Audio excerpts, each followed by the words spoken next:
और अब आज के मैच की जानिब आते हैं, एक ऐसा मैच जिसमें स्कोर भी बड़ा हुआ। अगर तो 140-45 कल वाला स्कोर होता तो फिर भी वन साइड होता था, लेकिन मैं समझता हूँ 185 रन करने के बावजूद बिलाल भाई, आपकी पूरी टीम सीनियर प्लेयर्स हैं, जहाँ जहाँ मिस्टेक्स हुई हैं यहाँ से आप यकीनन लर्न करेंगे। लेकिन मैं समझता हूँ जिस तरह से आसिफ भाई ने बैटिंग की है, हैदर ने बैटिंग की है, ताली होनी चाहिए जी इनके लिए, बहुत ज़बरदस्त खेले। लेकिन आज मैच जितवाने में बुनियादी किरदार अदा किया फिजर के साथ साथ हुसैन ने शुरू में अच्छी बैटिंग की, लेकिन 99 रन बनाने वाले मैन ऑफ द मैच हैं Umair Bajwa, well played, man of the match. Umair के बिहाफ पे कप्तान आ जाए, राहिल भाई आ जाए या कोई और आ जाए। उमैर आवाज नहीं सुनी,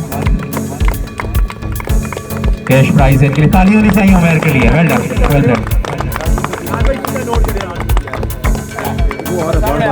वायरलेस वर्ल्ड हमारे स्पॉन्सर भी हैं, मानी भाई थैंक यू वेरी मच, बहुत शुक्रिया। और